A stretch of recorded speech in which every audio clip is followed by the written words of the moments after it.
আর আপনাকে আমাদেরকে একমাত্র আল্লাহ পাকের ইবাদতের জন্য সৃষ্টি করেছে। ওমা খলাকতুল জিন্না ওয়াল ইনসা ইল্লা লিয়াবুদুন। আল্লাহ বলেন, আমি মানুষ এবং জিনকে একমাত্র কেবলমাত্র আমার ইবাদতের জন্য সৃষ্টি করেছি। আল্লাহ পাকের ইবাদতের জন্যই আমাদের সৃষ্টি। ইবাদত আরবি শব্দ, বাংলায় বলা হয় ইবাদতের অর্থ আনুগত্য করা, মান্য করা, মেনে চলা। আল্লাহ রব্বুল আলামিনকে মানার জন্যই আমাদেরকে আল্লাহ দুনিয়াতে পাঠিয়েছে। আল্লাহর ইবাদত, আল্লাহর আনুগত্য, আল্লাহকে মেনে চলা, মান্য করা বলতে আমরা কি বুঝি বা কি বোঝা উচিত? বলে ইবাদতের দুইটা দিক। এক হলো আল্লাহ রব্বুল আলামিন যা করতে বলেন সেগুলো করা, আল্লাহ যা ছেড়ে দিতে বলেন সেগুলো ছেড়ে দেওয়া। তো নেকির কাজ করা আর গুনার কাজ ছেড়ে দেওয়া, নেকি অর্জন, গুনাহ বর্জন। এটাই হলো এ দুনিয়াতে আসায় আমাদের পিছনে, আমাদের আনার পিছনে আল্লাহ পাকের লক্ষ্য এবং উদ্দেশ্য। আল্লাহ পাককে মানবো, কিছু কাজ আমরা করব আর কিছু আমরা ছাড়ব। করব কি কি, অর্জন করব কি কি? বলে এক নম্বরে তো ঈমান আনবো, যে ঈমানের মধ্যে কোনো ভেজাল থাকবে না। কুফর শিরিক মুক্ত ঈমান আনয়ন করা, এটা হলো আমাদের এক নম্বর কাজ। এরপরে সালাত তথা নামাজ আদায় করা, কায়েম করা, রমজান শরীফে রোজা রাখা, যাকাত ফরজ হলে যাকাত দেওয়া, হজ ফরজ হয়ে গেলে অনতিবিলম্বে হজ আদায় করা, আল্লাহ রাব্বুল আলামিনের পথে মানুষকে ডাকা, নিজেও থাকা, হকের উপরে চলা, অন্যকে হকের উপরে রাখার আপ্রাণ চেষ্টা করা, সবর করা, অন্যকে সবর করতে বলা, আব্বা মার খেদমত করা, আনুগত্য করা, নিজে দিন শিক্ষা লাভ করা, সন্তান সন্ততি অধীনস্থ যারা তাদেরকে দিনদার বানানো, দিন শিক্ষা দেওয়া, সত্য কথা বলা, সত্য সাক্ষী দেওয়া, আল্লাহর দিন আল্লাহর জমিনে কায়েম করার জন্য সর্বাত্মক প্রচেষ্টা চালানো, তাজকিয়াতুন নফস আত্মশুদ্ধি করা, জিকির করা, কোরআন কারীমের তেলাওয়াত করা, জিহাদ ফরজ হয়ে গেলে জিহাদ ফি সাবিলিল্লাহর জন্য ময়দানে ছুটে চলা। এরকম আরো অনেক কথা আছে যেগুলো আল্লাহ আমাদেরকে করতে বলেছেন, এগুলো করতে হবে। দুই নম্বরে আল্লাহ পাক আমাদেরকে অনেক কিছু ছাড়তে বলেছেন, কিছু কথা ছাড়তে বলেছেন, কিছু কাজ ছাড়তে বলেছেন। এক নম্বরে শিরিক ছেড়ে দিতে হবে, এরপরে কুফর ছাড়তে হবে, বেদাত ছাড়তে হবে, মিথ্যা কথা ছেড়ে দিতে হবে, মিথ্যা সাক্ষী দেওয়া ছেড়ে দিতে হবে, চুরি করা, ডাকাতি করা, ছিনতাই করা, রাহাজানি করা, গীবত করা, পরনিন্দা করা, চগলখুরি করা, এগুলো ছাড়তে হবে। জুলুম করা যাবে না, অন্যের জমিন আত্মসাৎ করা যাবে না, আইল ঠেলা যাবে না, সীমানার যে পিলার আছে এগুলোকে অন্যের জমিনের মধ্যে ঢুকিয়ে নিজের জমিনকে অন্যভাবে বাড়ানো যাবে না। এইরকম অনেক কথা আছে যেগুলো আল্লাহ আমাদেরকে ছেড়ে দিতে বলেছেন। আজকের পৃথিবীতে আমরা যারা মানুষ ক্ষণিক সময়ের জন্য পৃথিবীতে এসেছি সকলেই জানি, তথাপিও তা সত্ত্বেও আমরা যেগুলো করার দরকার সেগুলো আমরা ছেড়ে দিয়ে চলি, আর যেগুলো আল্লাহ ছেড়ে দিতে বলেছেন সেগুলো আমরা করে ফেলি। কি বলেন, ঠিক না? তো দেখা যায় আমাদের করণীয় গুলো বর্জন হয়ে যায়, আর বর্জনীয় গুলো আমাদের দ্বারা করা হয়ে যায়। তাহলে আমাদের এই ছোট্ট পরিসরে যতটুকু আমি বললাম আপনাদেরকে, আমরা অধিকাংশ মুসলমান আল্লাহ আমাদেরকে যে উদ্দেশ্যে, যে লক্ষ্যে সৃষ্টি করেছেন তার থেকে আমরা যোজন যোজন দূরে, অনেক দূরে সরে গিয়েছি। এখনো আমার আপনার সময় আছে, আপনি আমি বেঁচে আছি। তো যেহেতু বেঁচে আছি, জীবনকে নতুন করে সাজানোর সুযোগ আমাদের সামনে আছে। কি বলেন, আছে না? যারা দুনিয়ার থেকে চলে গেছে এদের কিন্তু আর ব্যক্তিগতভাবে কিছুই করার আর নেই। যা কিছু করেছে ভালো বা মন্দ, তার যাজা বা সাজা কবরে সে পেয়ে যাচ্ছে, অলরেডি পাওয়া শুরু হয়ে গেছে। পরকালে তো পাবে, এখনই পেয়ে যাচ্ছে। তো আমি আর আপনি যদি পরকালের প্রত্যেকটা ঘাটিকে সুন্দর রাখতে চাই, নাজাত, পরিত্রাণ, মুক্তি পেতে চাই, আল্লাহ সুবহানাহু তাবারাকা ওয়া তাআলা এর বিশেষ রহমত প্রাপ্ত যদি হতে চাই, তাহলে আমাদের জীবনকে সাজানোর জন্য এখনো সময় আছে। কিভাবে? বলে এখন থেকে আমি আর আপনি তওবা ইস্তিগফার করে সঠিক পথে যদি চলা শুরু করে দেই, আল্লাহ রাব্বুল আলামিন তো চাহে তো পিছনে আমাদের দ্বারা যে পাপ হয়ে গেছে, গুনাহ হয়ে গেছে, সেগুলোও তিনি মাফ করে দিবেন, আগামীর জীবনকে তিনি সুন্দর করে দিবেন।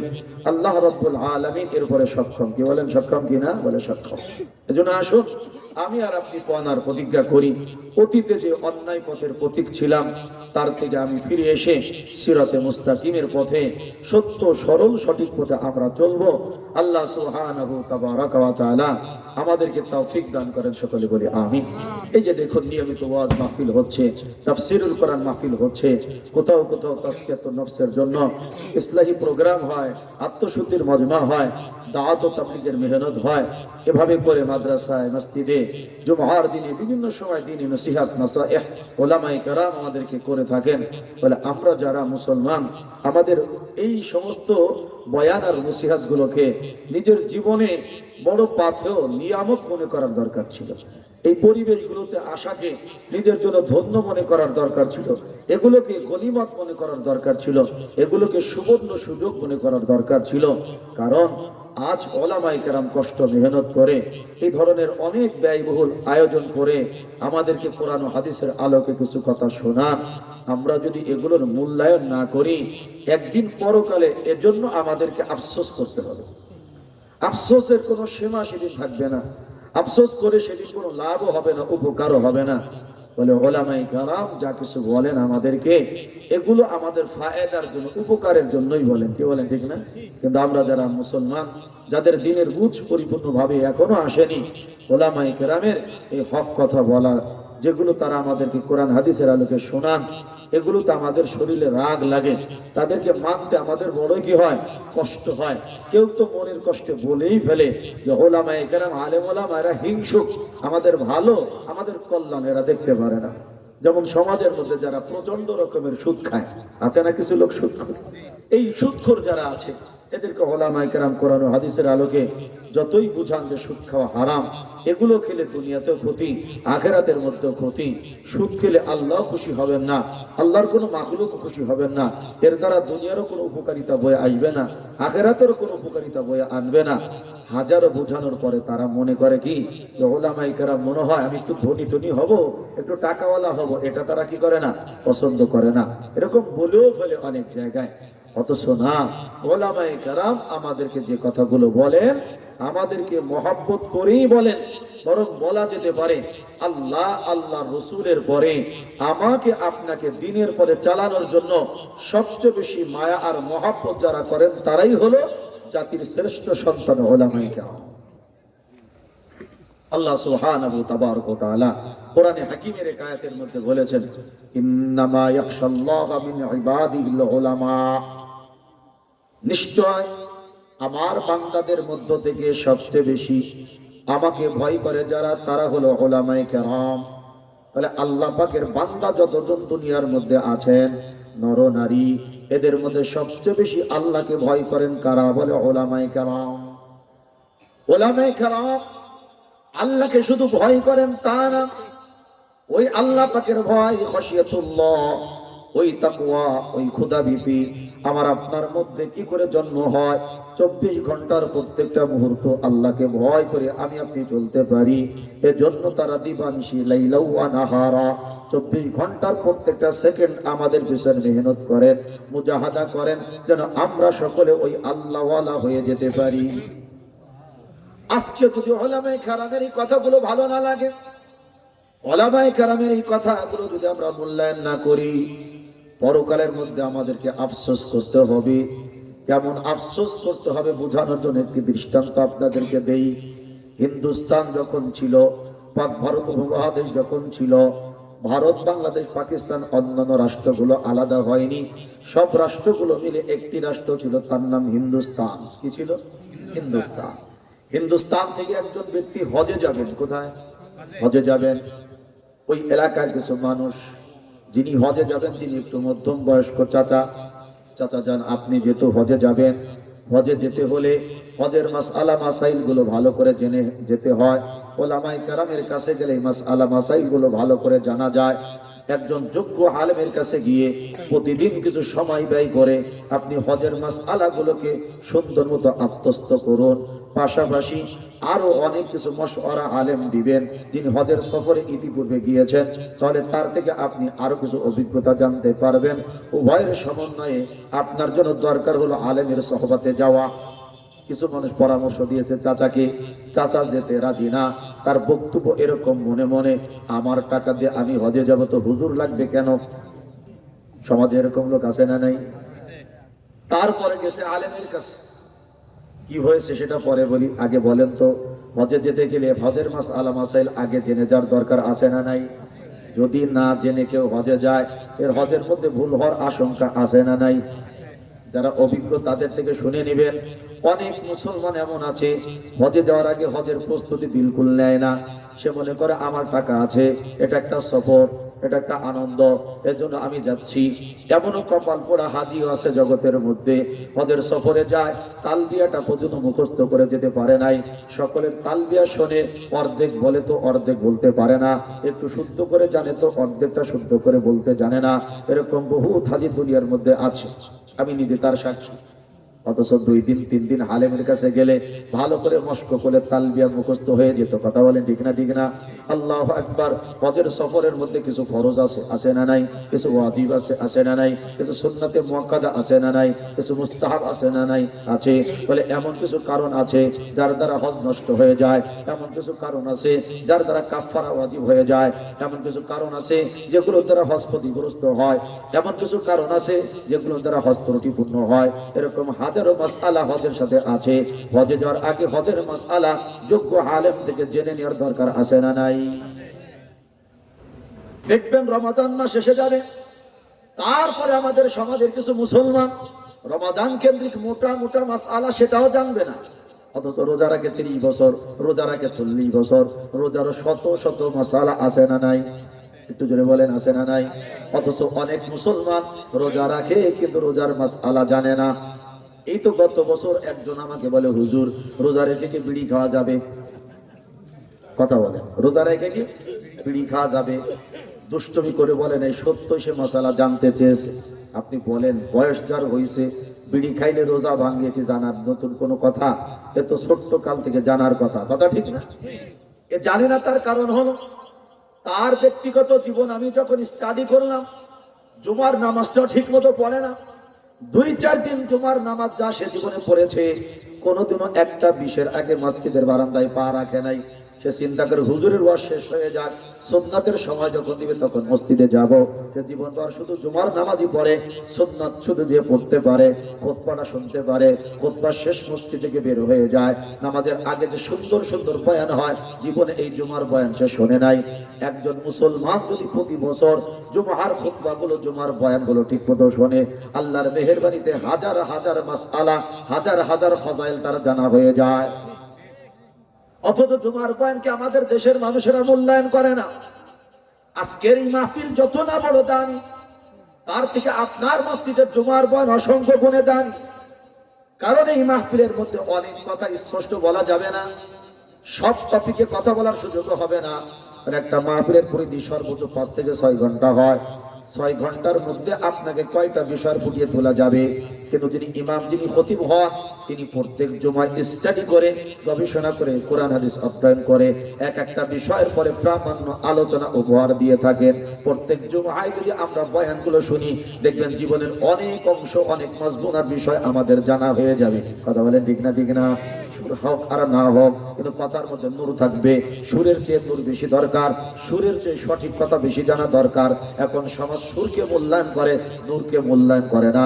সুরকে মূল্যায়ন করে, দলিলকে মূল্যায়ন করে না। অথচ মূল্যায়ন হওয়ার দরকার হলো নূর আর দলিল কি। কথা বলেন ঠিক না? ঠিক না? সহি কথা শুনতে হবে, সে যে বলুক, যেমন ভাবে বলুক, সেটা আমাকে শুনতে হবে। আল্লাহ তৌফিক দান করে, বলেন আমিন। খেয়াল করেন, এমনও মুসলমান হাজি পাওয়া যায় হজের সফরে গিয়ে 7 বার চক্কর দিয়েছে, যাকে তওয়াফ বলে। 7 চক্কর দেওয়ার পরে গেছে সাফা মারওয়ার মাঝে সাই করতে। কি করতে বলেন? সাই। সাফা মারওয়ার মাঝে সাই করতে হবে। এটাও 7 বার। যাওয়া 1, আসা 1, 2, এরকম যাওয়া আসা মিলে কিন্তু 1 না, যাওয়া 1, আসা 1, এরকম করে 7 বার যাওয়া আসা করতে হয়। এটা হলো ওয়াজিব। কথা বলেন ঠিক না? ঠিক না? আল্লাহর বান্দা সাই করছে 2 বার বা 3 বার, এরপরে তার অসুস্থতা শুরু হয়ে গেছে। মাশাআল্লাহ, সরাসরি হোটেলে চলে গেছে। হোটেলে গিয়ে সুন্দর মতো চুল কেটে, গোসল করে, সাবান শ্যাম্পু লাগায়া, বাস যেই সেট পড়ে গেছিল বাড়ি থেকে এয়ারপোর্ট পর্যন্ত, ওই সেলাই কৃত কাপড় পরে বসে আছে। কথা বুঝছেন? তো আমি গেছি হোটেলে, তো কি খবর চাচা, আপনি আমার আগে কেমনে আসলেন? হুজুর আমি তো এই কাজ ঘটাইছি। চিন্তা করেন। তাই বললাম, তো আপনি ঘটানোর আগে আমাদেরকে একটু জিজ্ঞাসা করবেন না? ফোন দিতেন, অপেক্ষা করতেন, ভালো লাগে না হোটেলে এসে বসে থাকতেন। শুয়ে থাকতেন বা হারামের কোথাও থাকতেন, রাস্তায় দাঁড়িয়ে থাকতেন যেখান দিয়ে আমরা যাতায়াত করি। পরে জিজ্ঞাসা করতেন যে আমি তো 3 বার বা 2 বার সাই করেছি, এখনো তো 3 বার বা 4 বার বাকি, আমার করণীয় কি? তখন বলে দিতাম, আপনার মাসআলা হল হতো, আপনি আমল করতে পারতেন। এখন যা করছেন তাতে তো আপনার উমরার 12টা বাজায় গেছে। এর জন্য ব্যবস্থাপনা আছে, কিন্তু অনেক বড় ক্ষতিপূরণ আপনাকে দিতে হবে, দম দেওয়া লাগবে।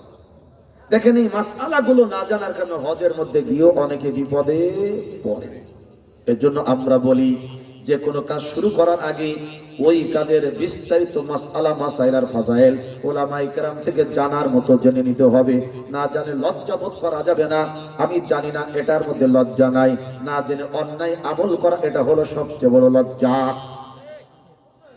ফাসআলু আহলাদ যিকর ইন কুনতুম লা তা'লামুন।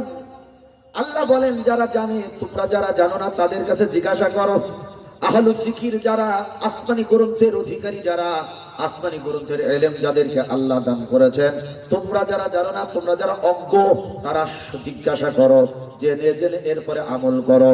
আমাদের উচিত যেই বিষয়টা আমি জানবো না, মন মতো আমল না করে হক্কানি জাননেওয়ালা বিজ্ঞ প্রাজ্ঞ আলেমের কাছে গিয়ে জানবো, বুঝবো এবং মানবো। রাজি আছি তো ইনশাআল্লাহ?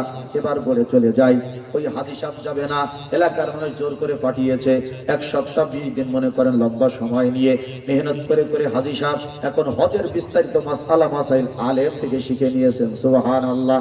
আলেম সাহেব এবার চাচা জানকে বলেন, চাচা আপনি তো সৌদি আরব যাবেন, মক্কা মদিনায় তো আপনি যাবেন, হজের মাসআলা তো মক্কার সাথে মদিনার সাথে তো হজের কোনো সম্পর্ক নাই, কিন্তু আল্লাহর কোনো গোলাম, আল্লাহর কোনো বান্দা, আল্লাহর কোনো বান্দি হজের সফরে যাবে, উমরার সফরে যাবে, মদিনায় যাবে না তা তো হতে পারে না। দিল কাঁদে, একবার যদি আমার রাসূল আকরাম সাল্লাল্লাহু আলাইহি সাল্লামের মদিনার মধ্যে তাশরীফ নিতে পারতাম, একবার যদি সোনার মদিনার আবহাওয়া আমার গায়ে লাগাতে পারতাম, একবার যদি মসজিদের নববীর মধ্যে নামাজ আদায় করতে পারতাম, রওজা আতহার যেখানে আমার রাসূল সাল্লাল্লাহু আলাইহি সাল্লাম বাহায়াতে জিন্দা, সেখানে গিয়ে সরাসরি যদি সালাম দিতে পারতাম, আমি আমার নবীকে সালাম দিব, আমার নবী আমার সালাম শুনবেন, এমনকি আমার নবী আমার সালামের জবাব পর্যন্ত দিবেন। সুবহানাল্লাহ। দিল কাঁদে, কে যাবে না? সবাই যেতে চায়। সব মাসআলা মাসাইল বলা হয়ে গেছে।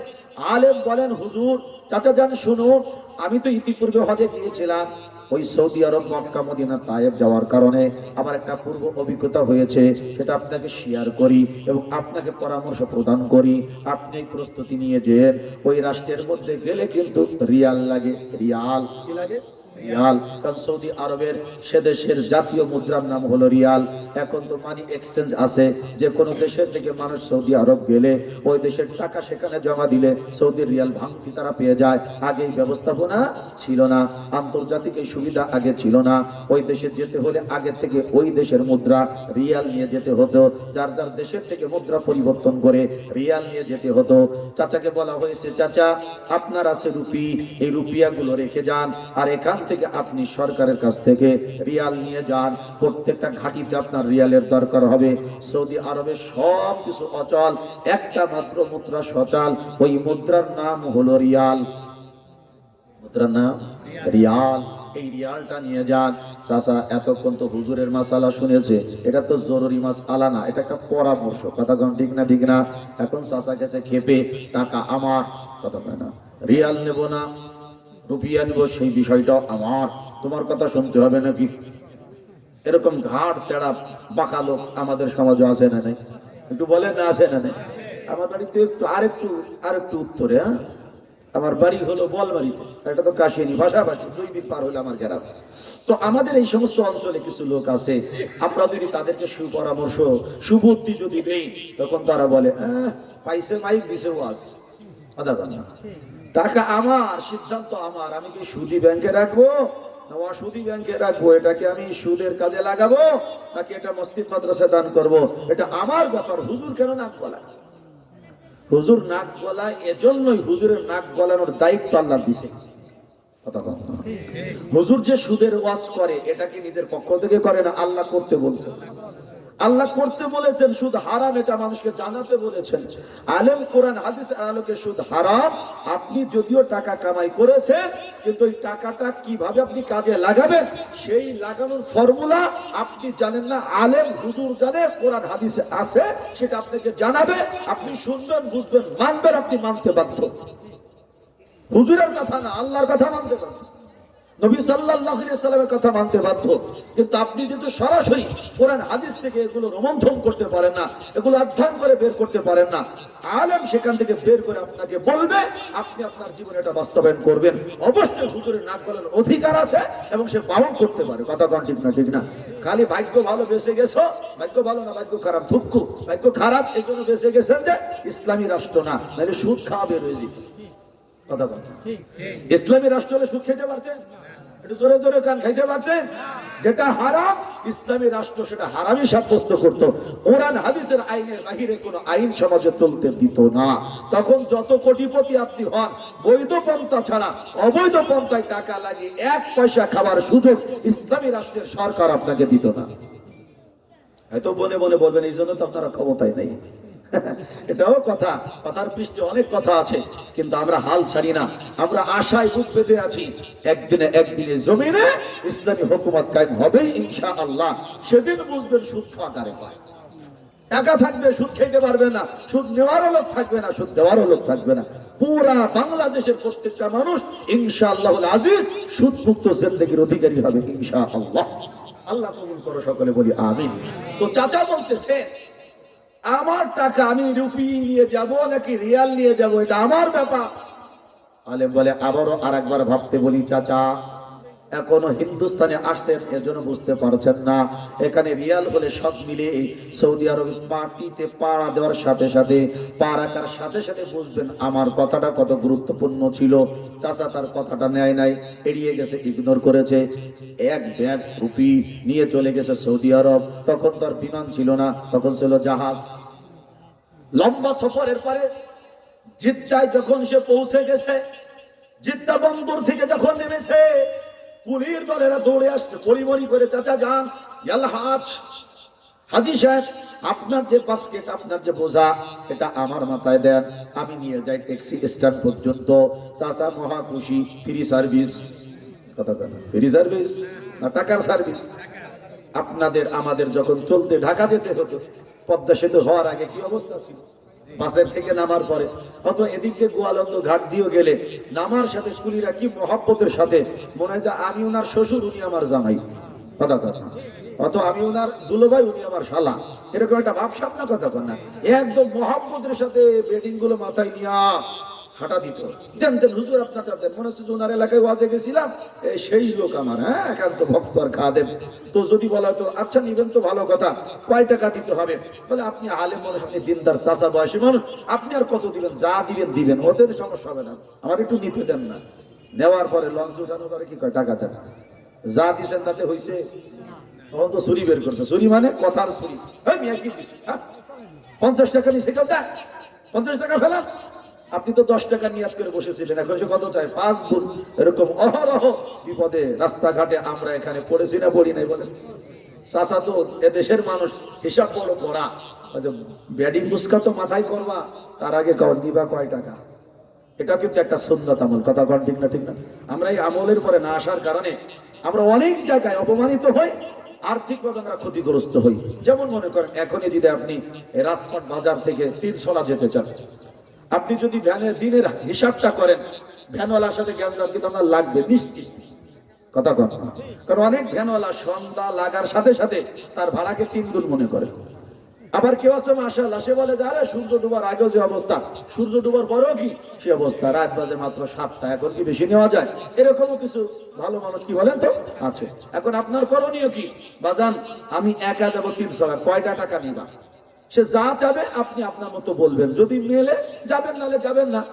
তো আপনারা প্রথম যদি এটা ফিট করে নেন, তখন আর পরবর্তীতে লজ্জাও নাই, জ্ঞান যেমন নাই, মুখ কালাকালি নেই। কথা ঠিক না? আর আপনি যদি এখান থেকে নিয়ে 10 টাকা থেকে 20 টাকাও দেন, তো ওই অটোওয়ালা, ওই সিএনজি ওয়ালা, ওই রিক্সাওয়ালা মনে করবেন চাচা আমাকে ঠকালো, অন্তত 30টা টাকা দেওয়া উচিত ছিল।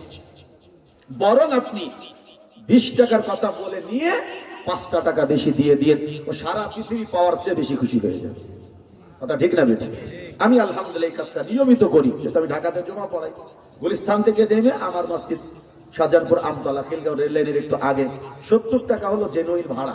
তো আমি প্রত্যেক দিনই রিক্সাওয়ালাদেরকে জিজ্ঞাসা করি যাওয়ার সময়, ভাই কয় টাকা নেবেন? তো সে একটা কিছু বলে, আমি বলি যে না, ভাড়া তো 70 টাকা, আপনি বেশি চেয়ে ফেলেছেন, কাছে আপনি 70 টাকায় দিয়ে। তা আলহামদুলিল্লাহ আমার মনে পড়ে না যে কোনোদিন 70 টাকা দিয়েছি। 10 টাকা 20 টাকা 30 টাকা বেশি দেওয়ারই চেষ্টা করেছি। এরপরে সে তাকিয়ে থাকে, মনে হয় যে ওই টাকার মধ্যে অনেকগুলো দোয়াও করা হয়ে গেছে।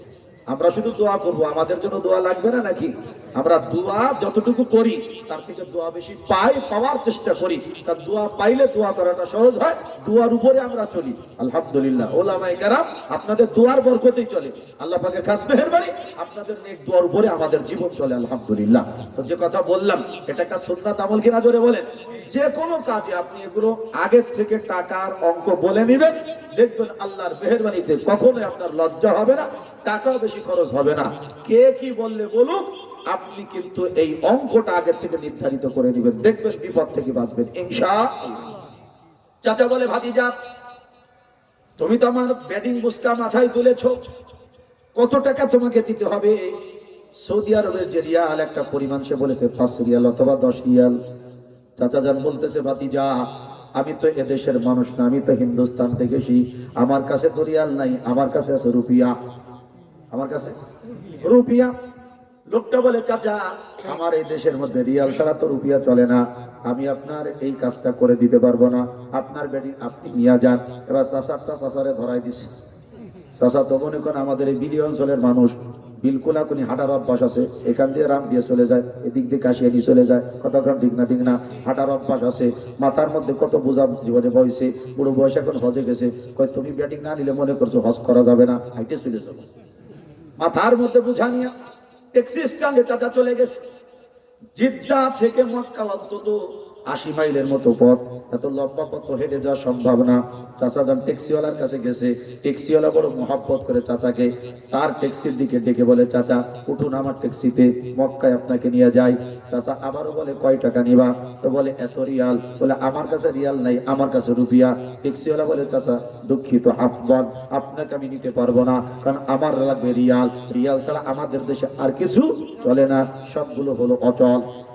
ট্যাক্সিওয়ালা এখন চাচাকে নেয় না, যার কাছে যায় খালি ধাক্কা খায়, যত ধাক্কা খায় তত মোল্লার কথা মনে পড়ে, ততই হুজুরের কথা মনে পড়ে, ইমাম সাহেবের কথা মনে পড়ে, খতিব সাহেবের কথা মনে পড়ে। আরে আমার ইমাম, আমার খতিব আলেম আমাকে বলেছিলেন, চাচা রুপিয়া নিয়ে গেলে কাজ হবে না, রিয়াল নিয়ে যান। আমি যদি তার কথাটা মানতাম আজকে বিপদের মধ্যে পড়তাম না। বরহাল চাচা এবার চিন্তা করে, যা হবার হবে, হাঁটা শুরু করি। ওই হাঁটার অভ্যাস আছে, এখানের অনেক মানুষ আছেন মুরব্বী যারা একটা সময় গোপালগঞ্জ হেঁটেও গেছেন, মনে পড়ে না? বলে না, ফরিদপুর অনেকে হেঁটে গেছেন, কোন অভ্যাস থাকতে পারে। আগের জামানার হাঁটাতে চ্যাম্পিয়ন ছিল। 8 মাইল 10 মাইল হাঁটার পর একটু জিরাতেন, মানে বিশ্রাম নিতেন, এরপরে আবার হাঁটা শুরু করতেন। এরকম রেকর্ড আছে না নাই? আছে। আমার এক উস্তাদ দহরডাঙ্গাতে ছিলেন, আল্লামা আব্দুল মুক্তাদির আহমদ বরিশালী হুজুর রহমাতুল্লাহি আলাইহি, অনেক বড় আলেম ছিলেন। তাকে আমরা বলতাম চলতে ফিরতে কুতুবখানা, মানে আমাদের লাইব্রেরিতে যত হাজার কিতাব আল্লাহর বান্দা জীবনে সব পড়ে ফেলেছেন, সুবহানাল্লাহ।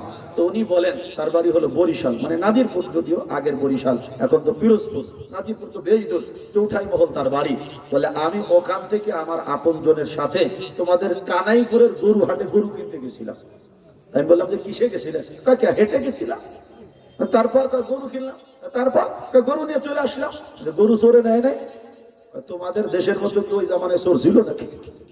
তখনকার যুগে চোরটা কি ছিল? জোরে কর না, কম ছিল। বাস্তবতা তো, আপনি ব্যাকে 20 বছর পিছনে চলে যান, এই সমাজের মতো চোরের পরিমাণ খুব কম ছিল।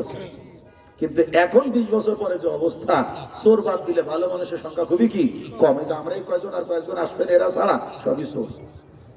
অবস্থা তাই না? কথা, অল্প কিছু মানুষ চোর থেকে ভালো আছে, আর সবাই বলে কি চোর। বলে আমি চিন্তা করলাম, ওই নাজিরপুর থেকে কানাইপুর চলে গেছে হাইটা, কি কিনতে? কত? গরু কিনতে। যাওয়ার সময় তো ভালোই গেছে, কিন্তু আসার সময় গরু নিয়ে আসা আরো কষ্ট না? ধরে বলেন। তাহলে আগের যুগের মানুষ হাঁটতো, এই জন্য তাদের মাশাআল্লাহ শারীরিক সুস্থতা আল্লাহর মেহরবানিতে বেশি ছিল। আর আমরা এমন নবাব, এইখান থেকে কলেজ থেকে রাজপাটে বাজারে যাবো, মাত্র 2 মিনিটের পথ, তা এখানে দাঁড়ায় থাকে, এ জানালা নিয়ে যা, একটু হেঁটে যাবে না, ভ্যান আলাদা ডাকে, আছে না? না জোরে বলেন। হাঁটার দরকার আছে, দরকার আছে না নাই? আমাদের গৌহাটাকা মাদ্রাসার আরাক প্রদীপ, আপনাদের কাশিয়ারির সন্তান আল্লামা আব্দুল মান্নান কাশিনুজুর রহমাতুল্লাহ আলাইহি, বাট্টাই তো বাজার বাড়ি। হুজুর বলতেন শেষ বয়সে এসে, আমার জীবনের সবচেয়ে বড় একটা ভুল হলো আমি জীবনে ব্যায়াম করি না। সকাল সন্ধ্যা যদি ব্যায়াম করতাম, বুড়ো বয়সে এসে আর এত অধিক ব্যায়াম করতে হতো না। শারীরিক অর্শেষ ব্যায়ামের কথাও তো আছে ইসলামে, কথা বলেন আছে না নাই? যাই হোক, এখন চাচা ট্যাক্সি না পেয়ে ব্যাডিং গুলো, সামানা পত্র গুলো মাথায় করে নিয়ে নিয়ে নিয়ে নিয়ে একদম মক্কায় চলে আসছে। কোথায়? যে কয়দিন লাগুক মক্কায় চলে আসছে। খিদে লাগছে না লাগে? যা কিছু ছিল কুট্টির মাজা দিয়ে দিয়েছিল, মুড়ি মুড়কি চিড়া টিড়া, এগুলো তো এই কয়েকদিনের মধ্যে পথে খেয়ে সাবার করে ফেলছে। এখন গেছে সৌদি আরবের একটা হোটেলে, হোটেলকে মাতাম বলে আরবিতে। তো হোটেলে গিয়ে দেখে অনেক রকম খাবার থরে থরে স্তরে স্তরে সাজানো। তো চাচা গিয়ে বলছে যে আমার ক্ষুধা লেগেছে, খাবার দাও। তো হোটেলওয়ালা বলে বসেন, ইজ দিস আকুল, বসেন, খান পান করেন। চাচা চিন্তা করছে যদি খাওয়ার পরে গলা কাটা দাম নেয়, বাংলাদেশের মানুষ মানে ইন্ডিয়ার মানুষ তো বুঝ ভালো আছে। তো বলে তোমার খাবারের দাম কত? বলে আমার খাবারের দাম এত। বলে চাচা আমার কাছে তো রিয়াল নাই, আমার কাছে রুপিয়া। আবার মতো ধাক্কা খাইছে, কয় চাচা সরি আফওয়ান, এটা হলো হোটেল, এটা হলো মালিকের, আমরা তার কর্মচারী, বিনা আর মাংনায় দেওয়ার কোনো রাস্তা আর সুযোগ আমাদের নাই। আপনি যদি খেতে হয় রিয়াল দিতে হবে, রিয়াল ছাড়া এখান থেকে খাবার দেওয়ার কোনো পারমিশন নাই। চাচা এখন বেকায়দায় পড়ছে না, পড়ে নাই, এখন খাবারও পাচ্ছে না। চাচা চিন্তা করলো খাবার পাই আর না পাই, কোন রকম ব্যাটিং গুলো রেখে একটু মাথা গোজার ঠাই হয় কিনা, একটু বিশ্রাম নিতে পারি কিনা, একটু ঘুমাতে পারি কিনা। হোটেল যেটা আবাসিক হোটেল, যেখানে মানুষ অবস্থান করে ঘুমায়, সেখানে চলে গেছে। রিসিপশনে যিনি বসা, ম্যানেজারের সাথে কথা বলে, একটা চাবি দাও, একটা রুম আমাকে দিয়ে দাও, একটা সিট আমাকে বরাদ্দ দিয়ে দাও। ওই ম্যানেজার একই কথা বলে, চাচা সব মিলবে, কোনো কিছু অমিলা থাকবে না, শর্ত একটাই লাগবে, রিয়াল। হালিম দেখা রিয়াল মজুদ, তোমার কাছে কি রিয়াল আছে? চাচা বলেন আরে বাজান আমার কাছে রিয়াল নাই, আছে তো রুপিয়া। রুপিয়া হলে হবে না, লাগবে রিয়াল। রিয়াল নাই তো হোটেল নাই।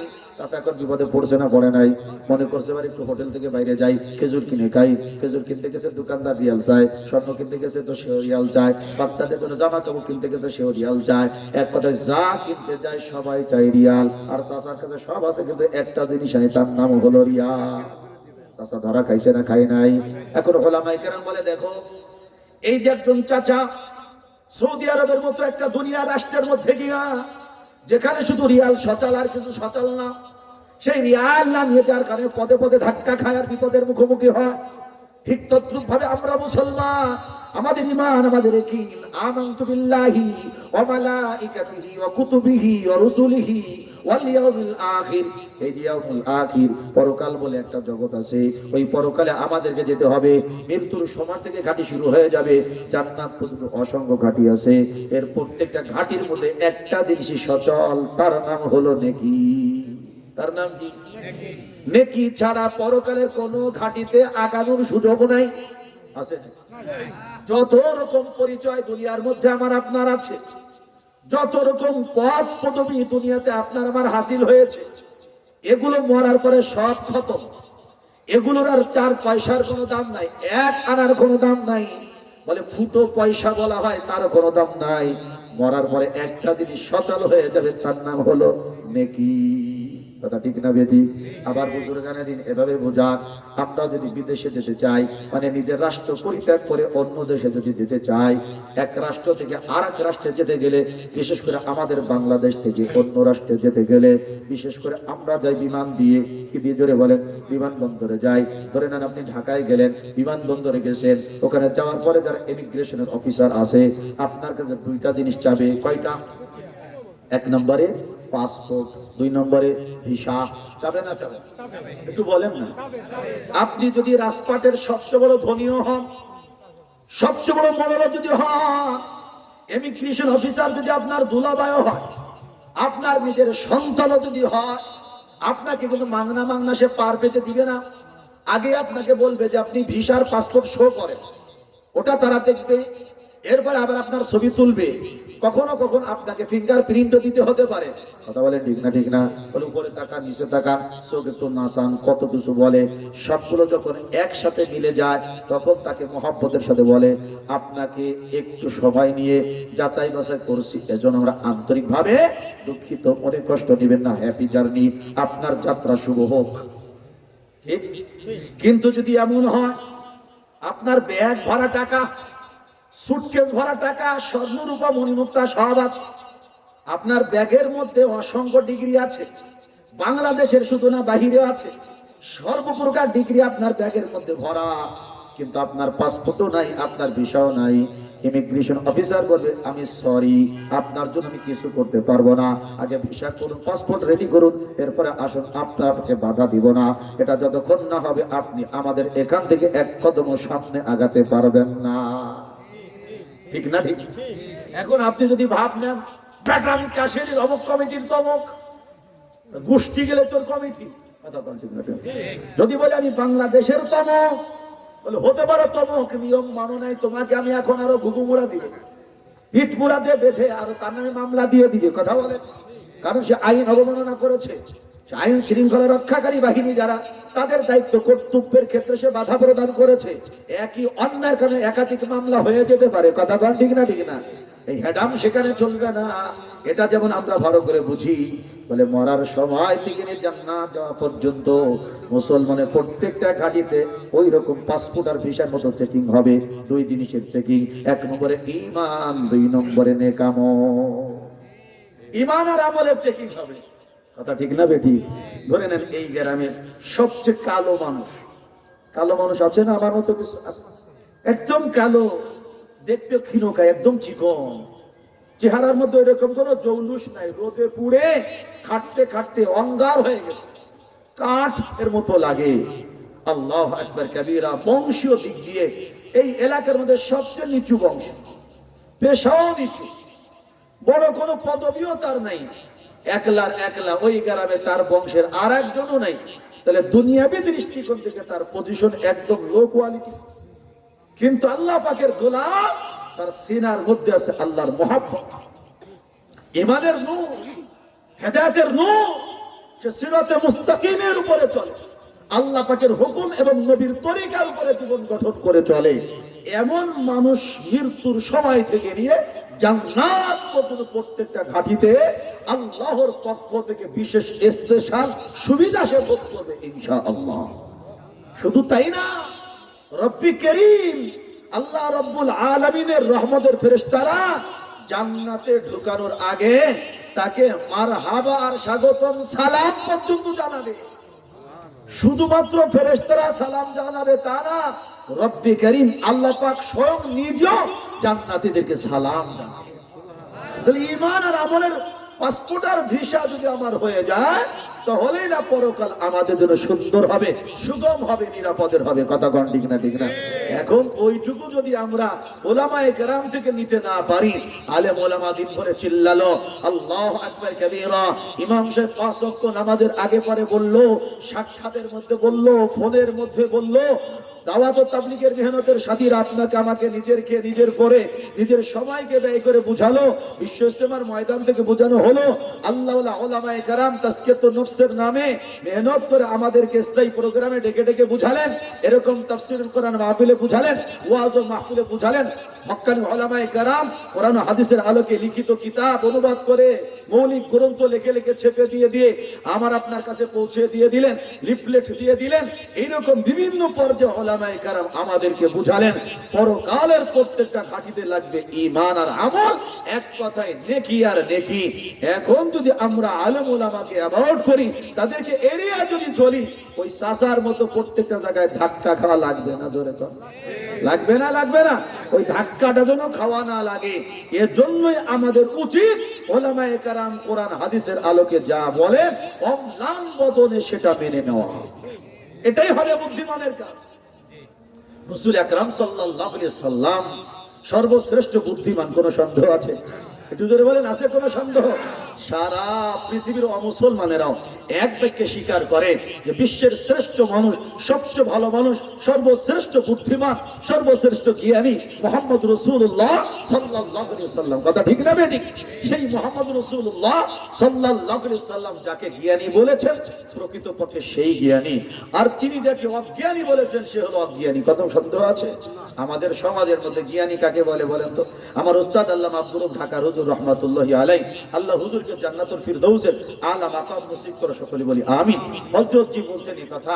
আচ্ছা বলেন তো, আমাদের দেশে জ্ঞানী কাকে বলে, বুদ্ধিমান কাকে বলে? তো তখন হুজুর নিজে বলতেন, আপনারা বলবেন না আমি জানি, তো আমি বলে দিই। তো হুজুরের মতো আমিও বলে দিই, আমাদের এই সমাজে বুদ্ধিমান কাকে বলে? যে নাকি কলমের খোঁচায় দেশের, রাষ্ট্রের, সমাজের মানুষের টাকা মেরে দিতে পারে, তাকে বলে বুদ্ধিমান। ওরে বুদ্ধি রে, কথা কয় না? কি বুদ্ধি দেখছো? চুরিও করলো, ধরাও করলো না, কথা কয় না? কোটি কোটি টাকা মেরে দিল, কিন্তু কেউ কোনোদিন চোরও বললো না, কথা কথা এখনো বলে না। স্যার, জনাব, অমুক তুমি এগিয়ে চলো, আমরা আছি তোমার পিছে, কথা কন ঠিক না? ঠিক না? দেই দরদি, অমুক তমুক কত উপাধি, লকাবার আলকাব তাদের নামের সাথে জুড়িয়ে দেওয়া হচ্ছে, অথচ তারা দেশকে খুকলা করে দিয়েছে, দেশকে পঙ্গু করে দিয়েছে, কথা বলে। অথচ মানুষ তাদেরকে এই সমস্ত শব্দ বা অভিধায় অভিভুক্ত করছে না। মানুষ মনে করে তাহলে এরাই হলো সবচেয়ে বড় বুদ্ধিমান। মানুষ মনে করে বুদ্ধিমানকে যে ব্যক্তি হারাম খেয়ে খেয়ে, হারাম উপার্জন করে করে অল্প সময়ের মধ্যে সমাজে অনেক বড় ভবনের মালিক হয়, বাজারের বড় মার্কেটের মালিক হয়, পজিশন দেখে জমি ক্রয় করতে সক্ষম হয়, মানুষ বলে এই লোকটা কত বড় বুদ্ধিমান, অল্প সময়ের মধ্যে টাকার পাহাড় গড়ে ফেলেছে, কথা বলে ঠিক না? ঠিক না? আমাদের সমাজে এদেরকে বুদ্ধিমান বললেও রাসূল আকরাম সাল্লাল্লাহু আলাইহি সাল্লাম কাছে এরা চরম পর্যায়ের অবুদ্ধিমান। এদের মতো নির্বোধ পৃথিবীতে আর নাই। বরং বুদ্ধিমান কাকে বলে? নবী সাল্লাল্লাহু আলাইহি সাল্লাম হাদিসে পাকের মধ্যে বলেছেন, আল কাইয়িসু মান দানা নাফসাহু ওয়া আমিলা লিমা বাদাল মাউত ওয়াল আজিজু মান আতবা'a নাফসাহু হাওয়াহা ওয়া তামান্না আলাল্লাহ। নবী আমার বলেন, সবচেয়ে বড় বুদ্ধিমান তোমাদের মধ্যে ওই ব্যক্তি যে তার প্রবৃত্তিকে সামলায়, মন চাহি জিন্দেগি অবলম্বন করে না, মন যা বলে তা সে মানে না, রব চাহি জিন্দেগি অবলম্বন করে, আল্লাহ রাব্বুল আলামিনের কথা মোতাবেক যে তার জীবনকে সাজায়। মৃত্যুর পরে এক জিন্দেগি আসবে আখিরাত, পরকাল। এই পরকালের জন্য যে আমল করে, কাজ করে, কর্ম করে, ওই লোকটাই হলো প্রকৃতপক্ষে বুদ্ধিমান। একটু আগে যার কথা বললাম, রাজপথে সর্বাধিক বিবেচনায় লো কোয়ালিটির, কিন্তু সে আখিরাতের ভয়, মৃত্যুর ভয় রাখে, কবর জগতের ভয় রাখে, আল্লাহর সামনে দণ্ডায়মান হওয়ার ভয় রাখে। এই ভয়ে আল্লাহর হুকুম আর নবীর তরিকায় চলে। পুরা রাজপথ এলাকার মধ্যে সবচেয়ে বড় যৌবক বুদ্ধিমান জ্ঞানী ওই ব্যক্তি। কথা পরিষ্কার? অতএব আসুন আমরা সেই বুদ্ধিমানের পরিচয় দিয়ে আমলের ময়দানে মেহনত করি। আল্লাহ আমাদেরকে তৌফিক দান করে, বলেন আমিন। আচ্ছা, আমল করার সুযোগ আমাদের জিন্দেগিতে আর কয়দিন আছে কেউ কি জানে? আমি আমারটা বলি, আপনি আপনারটা বলেন। আমাদের কারোর কি জানা আছে আর কতদিন আমল করতে পারবো? কেন? বলে মৃত্যু কখন হবে সেটাই তো জানি না। আর মৃত্যু হবে এটা কিন্তু জানি, নাকি? মৃত্যু হবে এটা জানি, কিন্তু মৃত্যু কখন হবে এটা জানি না। আর এর সাথে এটাও জানি, ইবাদত করার সুযোগ ততক্ষণ আমি এই পৃথিবীর জমিনে বেঁচে আছি, যতক্ষণ মরার পরে আর ইবাদতের কোনো সুযোগ নাই। আছে নাকি? আচ্ছা, আপনাদের এলাকায় এখানে যারা আপনজন, আপনাদের অনেকের চলে গেছে, একটু তাকান তো আশপাশের ওয়াজে কেউ আসছে কিনা কবরের থেকে উঠে? দেখা যায় নাকি?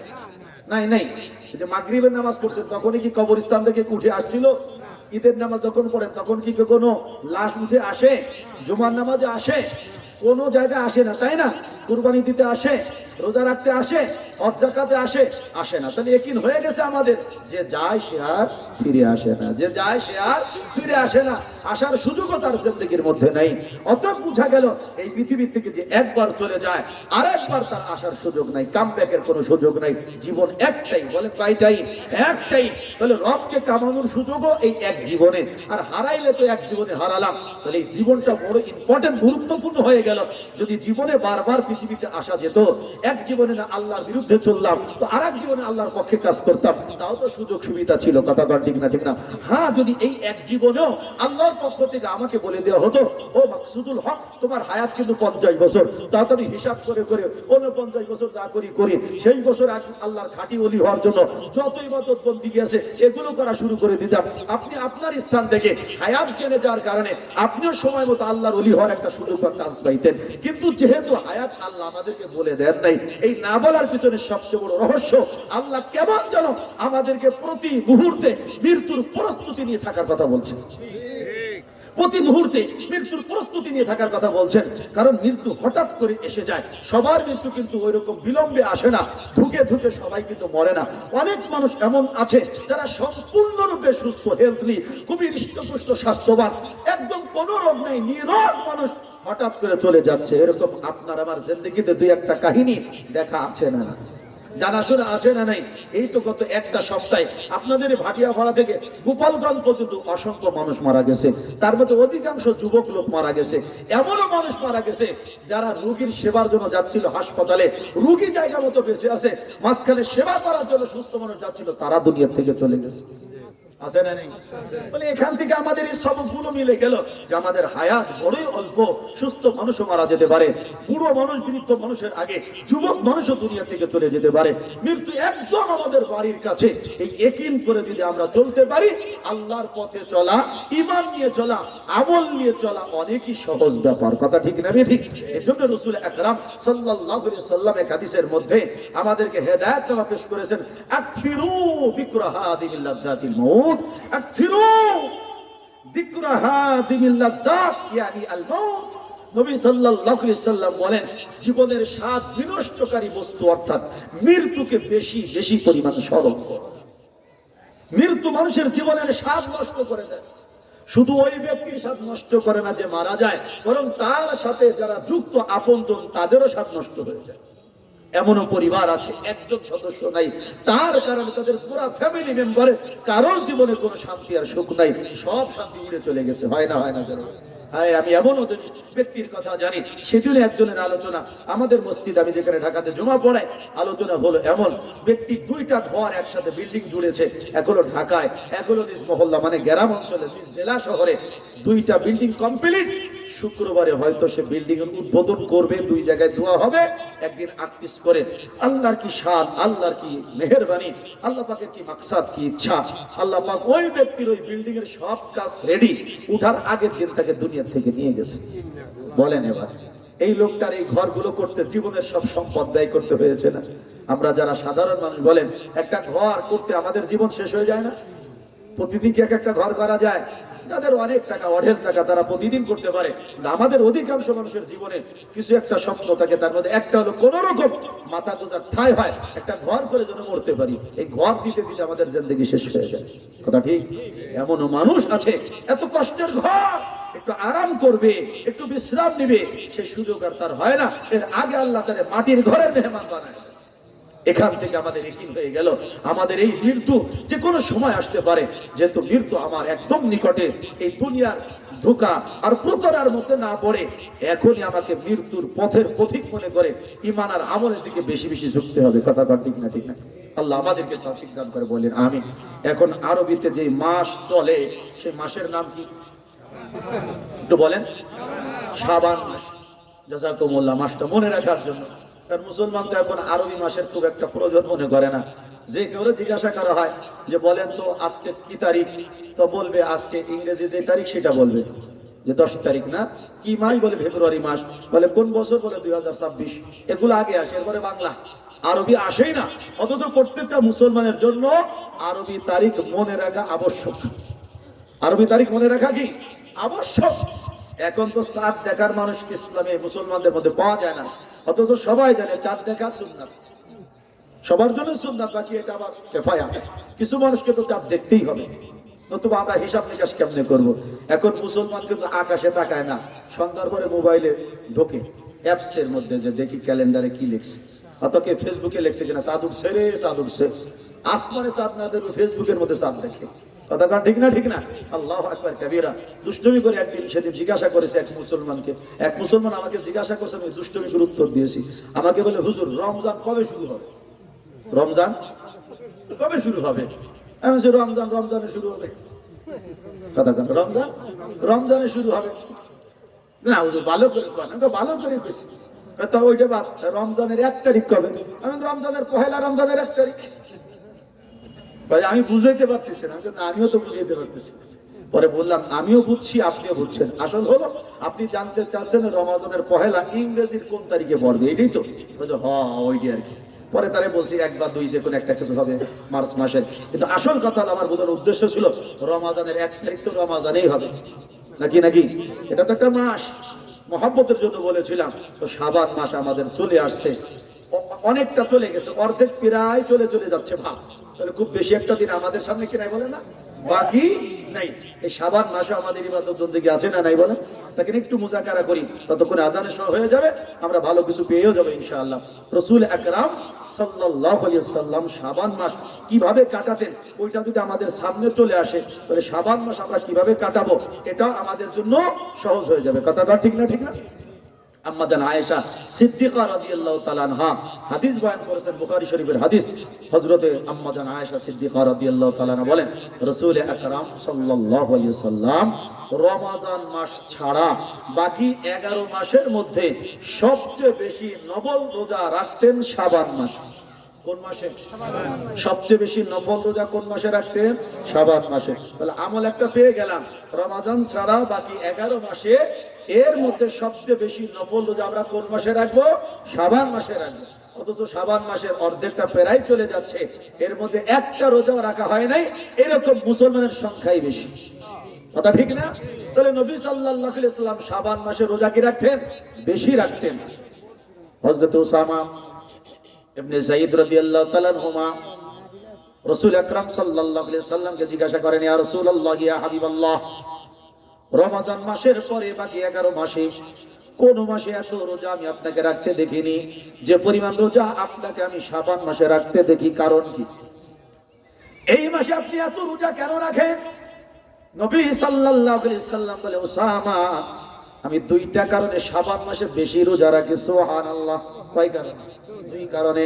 1 নম্বর কারণ নবীজি বলেন, যাকা শাহরুন, এটা হলো এমন একটা মাস ইয়াগফালুন নাসু আনহু বাইনা রজব ওয়া রমাদান, এই মাসের মধ্যে মানুষ গাফলাতি বেশি করে, অলসতা বেশি করে। রজব আর রমাদান মাসের মাঝের অবস্থান। রজব মাস হলো আরবিতে যে 4 মাসের যুদ্ধ বিগ্রহ হারাম, আরবের সবাই তাকে সম্মান করে, সমস্ত অপরাধ থেকে দূরে থাকতো, ভালো কাজ বেশি বেশি করতো। সেই মাসের মধ্যে একটা মাস হলো রজব। রজবে মানুষ ভালো কাজ করে, অন্যায় কাজ থেকে বিরত থাকে। শাবানের মধ্যে উদাসীনতা পরিলক্ষিত হয়, অলসতার মধ্যে তারা ঢুকে যায়। রমাজানকে সবাই কদর করতো, সবাই কদর করে, কারণ পুরা 12 মাসের মধ্যে সম্রাট হলো রমাজান মাস। মাঝখানে শাবান, এই শাবান মাসকে মানুষ একটু অগ্রাহ্য করে, এটাকে এড়িয়ে চলে, ইবাদত বন্দেগী কম করে, আল্লাহর পথে একটু কমই চলে, নেকির কাজ একটু কম করে, গুনার কাজ থেকে একটু কম বেঁচে চলে। এর জন্য আমি চেয়েছি মানুষ যেন গাফলাতে না থাকে। আমি যখন এই মাসে নফল রোজা বেশি রাখবো, আমার দেখা দেখে আমার উম্মতেরা এই মাসে ইবাদত বন্দেগী বেশি করবে।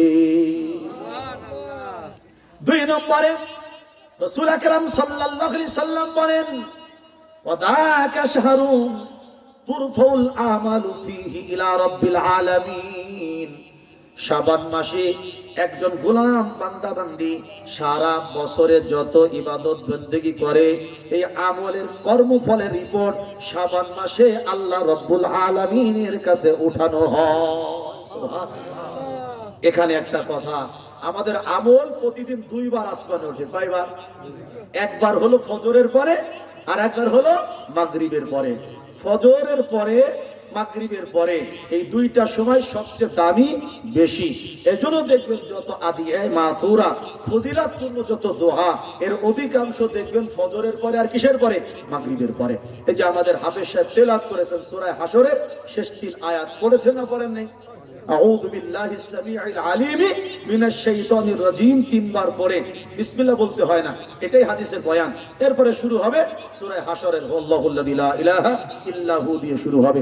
পুরা এই তিন আয়াত যদি কেউ তেলাওয়াত করে, বুখারী মুসলিম শরীফের হাদিস, রাসূল আকরাম সাল্লাল্লাহু আলাইহি সাল্লাম বলেন যে ফজরের পরে এই সূরাতুল হাশর আউযু বিল্লাহিস সামিউল আলিম মিনাশ শাইতানির রাজিম সহ পড়বে, ৭০,০০০ রহমতের ফেরেশতা আল্লাহ তার জন্য নিয়োগ দিয়ে দিবে। কত হাজার? ৭০,০০০ ফেরেশতা কি করবে? বলে যেই ব্যক্তি এই তিন আয়াত তেলাওয়াত করবে, ওই ব্যক্তির জন্য মাগরিব না হওয়া পর্যন্ত, সূর্য অস্তমিত না হওয়া পর্যন্ত, সূর্য ডুবে না যাওয়া পর্যন্ত তার জন্য আল্লাহর কাছে রহমতের দোয়া করতে থাকে। আর ফেরেশতাদের দোয়া কবুল হয়, কারণ ফেরেশতারা কোনো নাফরমানি করতে পারেনি না, সেই যোগ্যতাই তাদের নাই। লা ইয়াসুনাল্লাহ মা আমারহুম ওয়া ইয়াফআলুনা মা ইউমারুন। ফেরেশতা হলো মাসুম, মালায়েকা মাসুম নিষ্পাপ, এদের দোয়া কবুল হয়। ৭০,০০০ ফেরেশতা দোয়া করে। এরপরে রাসূল আকরাম সাল্লাল্লাহু আলাইহি সাল্লাম বলেন, পাটকারী যদি ফজর থেকে মাগরিবের মাঝের সময় মারা যায়, ইন্তেকাল করে, মৃত্যুবরণ করে, মাতা শাহীদান, আল্লাহ পাক রব্বুল আলামিনের পক্ষ থেকে তাকে শহীদ হিসেবে লিখে দেওয়া হয়। সুবহানাল্লাহ। আবার মাগরিবের সময় যদি কেউ পড়ে, আবার ৭০,০০০ ফেরেশতা আল্লাহ তার জন্য নিয়োগ দিয়ে দেন, তার জন্য নিযুক্ত করে দেন, আবার রহমতের দোয়া করতে থাকে। আবার রাতের মধ্যে যদি ফজরের আগে কেউ মারা যায়, আল্লাহ পাক রব্বুল আলামিনের হাবিব মুহাম্মদ রাসূলুল্লাহ সাল্লাল্লাহু আলাইহি ওয়াসাল্লাম বলেন, মাতা শাহীদা, ওই ব্যক্তি শহীদ অবস্থায় ইন্তেকাল করে। সুবহানাল্লাহ। এবার একটু দেখেন তো, ফজরের পরে আর মাগরিবের পরে এই সূরাতুল হাশরের শেষ তিন আয়াত পড়তে কি 10 মিনিট সময় লাগবে? আমরা তো 1 মিনিটের কমে পড়তে পারি, আপনারাই 3 মিনিটই লাগলো। তাহলে 2-3 মিনিট লাগালে যদি 1,40,000 ফেরেশতা 24 ঘন্টায় দুয়ার জন্য নিযুক্ত করে দেওয়া যায়, তাহলে মোল্লার খানও দরকার আছে নাকি? কি বলছি, একটু হিকমতের সাথে কথা বলছি, বুঝছেন? কিন্তু কি বলছি বুঝছেন তো?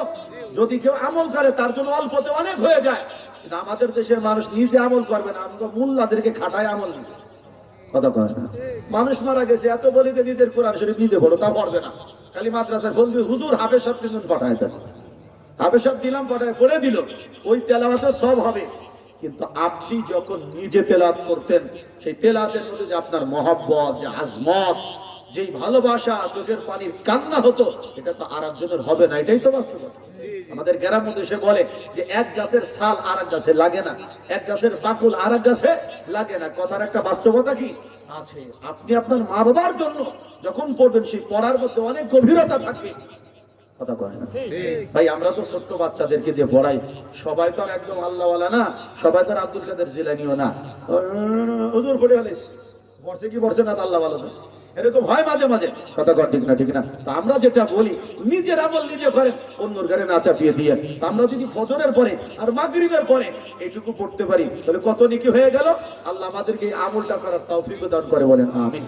জিকির করি লা ইলাহা ইল্লাল্লাহ, লা ইলাহা ইল্লাল্লাহ, লা ইলাহা ইল্লাল্লাহ, লা ইলাহা ইল্লাল্লাহ, লা ইলাহা ইল্লাল্লাহ, লা ইলাহা ইল্লাল্লাহ।